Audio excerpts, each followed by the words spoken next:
Side खबरों के लिए सब्सक्राइब करें फ्लेम मीडिया और उसके बाद बेल आइकन को प्रेस करें ताकि सबसे पहले आपको मिले एक्सक्लूसिव खबरें।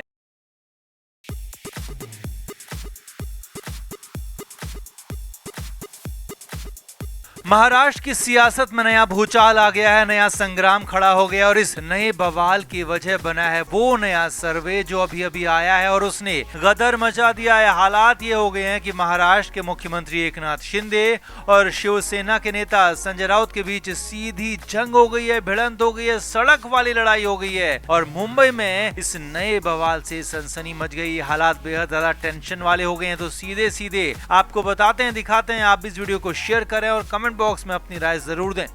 तो सबसे पहले आपको बताते हैं कि आखिर मामला कहां से शुरू हुआ और क्यों ना ये बवाल शुरू हुआ। तो असल में न सिर्फ महाराष्ट्र में बल्कि पूरे देश में एक चुनावी सर्वे कराया गया है जिसमें सबसे बड़ा सवाल यही था कि अगर अभी चुनाव होते हैं तो किस पार्टी को कितनी सीटें मिलेंगी और केंद्र में किसकी सरकार बनेगी। अब वैसे तो एक बार फिर प्रधानमंत्री नरेंद्र मोदी के नेतृत्व में एनडीए की सरकार बनती हुई यहाँ सर्वे के मुताबिक दिख रही है, लेकिन एनडीए की सीटें सर्वे के मुताबिक खासी कम भी हो रही है और ये आंकड़ा 300 से नीचे आता हुआ दिख रहा है। अब सर्वे के मुताबिक यूपी और अन्य विपक्षी दलों की सीटों में खासा इजाफा भी हो रहा है। अब सी वोटर के इसी सर्वे में महाराष्ट्र का भी सर्वे हुआ जिसके बाद बड़ा बवाल खड़ा हो गया, क्योंकि यहाँ पर सर्वे के मुताबिक आंकड़ा ही कुछ ऐसा आया है। अब तो आंकड़ा क्या है पहले वो देखिए, फिर आपको बवाल बताएंगे। तो सी वोटर के मुताबिक महाराष्ट्र की 48 लोकसभा सीटों में से 34 या फिर 35 सीटें विपक्षी दल यानी कि महाविकास अघाड़ी के शिवसेना, कांग्रेस और एनसीपी मिलकर जीत सकते हैं। जी हाँ, सी वोटर के सर्वे में बहुत बड़ा खुलासा दावा किया गया है कि महाराष्ट्र की 34 से 35 सीटें महाविकास अघाड़ी जीत सकता है, जबकि बीजेपी एनडीए के साथ मिलकर सिर्फ 13 से 14 सीटें ही जीत पाएंगी, ऐसा सर्वे का कहना है। अब इस सर्वे आया तो बवाल हो गया, हंगामा खड़ा हो गया। जी हाँ, सर्वे के आते ही सबसे पहले महाराष्ट्र के मुख्यमंत्री एकनाथ शिंदे का बयान आया। एकनाथ शिंदे ने कहा कि सी वोटर का सर्वे दिखा रहा है कि महाविकास अघाड़ी 34 से 35 सीटें जीत सकता है, तो इसमें अगर वो 4 से 5 सीटें भी जीत जाएं तो उनके लिए बहुत होगा, काफी होगा, इससे ज्यादा उनके बस की बात है नहीं। इसके तुरंत बाद शिवसेना प्रवक्ता संजय राउत ने हमला कर दिया और सीधे सीधे एकनाथ शिंदे पर ही हमला बोला। एकनाथ शिंदे को संजय राउत ने सबसे बड़ी चुनौती दे दी और कह दिया कि वो पहले अपने बेटे की सीट बचाएं। जी हाँ, एकनाथ शिंदे की बेटे की डोंबिवली कल्याण सीट बच जाए या कहें कि सीएम शिंदे अपने बेटे की सीट को ही जिता पाए, बचा पाए, वो ही बहुत होगा, क्योंकि शिंदे के बेटे की सीट भी बचने वाली नहीं है और वो भी यहाँ पर शिंदे हार जाएंगे, ऐसा संजय राउत ने कहा। इसके बाद तो खासा हंगामा बढ़ गया। एकनाथ शिंदे की तरफ से एक बार फिर पलटवार किया गया और संजय राउत को बड़ बोला, खिसकी हुई बुद्धि का इंसान कहा गया। तो वहीं संजय राउत की तरफ से एकनाथ शिंदे को आत्ममुक्त और गद्दार तक कह दिया, जिसके बाद हंगामा एकदम शूट कर गया, आसमान पर पहुंच गया। जी हाँ, एकनाथ शिंदे और संजय राउत के बीच सीधे सीधे तांडव हो गया, सड़क वाली लड़ाई हो गई। इसकी वजह बना वही सर्वे जिसमें महाराष्ट्र के अंदर एनडीए को खासा नुकसान होता दिखाया गया है और यही बवाल की वजह भी बन गया। अब ये सिर्फ एक सर्वे है। जी हाँ, एक सर्वे के मुताबिक जिसमें महाविकास अघाड़ी को 34 से 35 सीटें मिलने की संभावना जताई गई है और जबकि बीजेपी और एनडीए को 13 से 14 सीटें, तो उसी सर्वे के आधार पर सी वोटर के इस सर्वे के कंडीशन पर बवाल मचा हुआ है। तो अगर ऐसा बवाल इस सर्वे पर ही मचा है जबकि कुछ महीनों बाद चुनाव की रणनीति भी तैयार होगी, चुनाव का बिगुल भी बजेगा, तो वहां पर ऐसे हालात होते हैं तो फिर क्या कंडीशन हो सकती है, चुनावी माहौल में कितने ज्यादा बवाल यहाँ हो सकते हैं उसका अंदाजा लगाया जा सकता है। यानी कि उल्टी गिनती शुरू हो गई है, काउंटडाउन मिल गया और एक तरह से ट्रेलर यहाँ पर दिख गया है कि चुनावी साल में इस पूरे साल महाराष्ट्र में किस तरह की राजनीति होने वाली है, किस तरह की सियासत होने वाली है। तो आपका इस पूरे बवाल पर, पूरे संग्राम पर क्या कहना है, आप भी कमेंट करके जरूर बताएं और वीडियो को शेयर भी करें।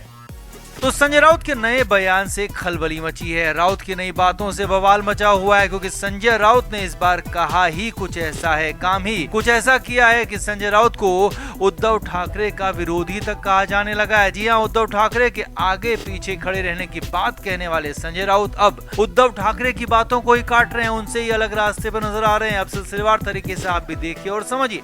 असल में महाराष्ट्र में शिव शक्ति और भीम शक्ति के बीच गठबंधन का ऐलान किया गया था और ये ऐलान शिवसेना प्रमुख उद्धव ठाकरे और वंचित बहुजन अघाड़ी के प्रमुख प्रकाश अंबेडकर ने की थी। प्रकाश अंबेडकर और उद्धव ठाकरे ने आपस में बात की, आगे से साथ रहने, साथ मिलकर चुनाव लड़ने का ऐलान किया और तय किया कि अब दोनों ही पार्टियां साथ रहेंगी, साथ लड़ेंगी।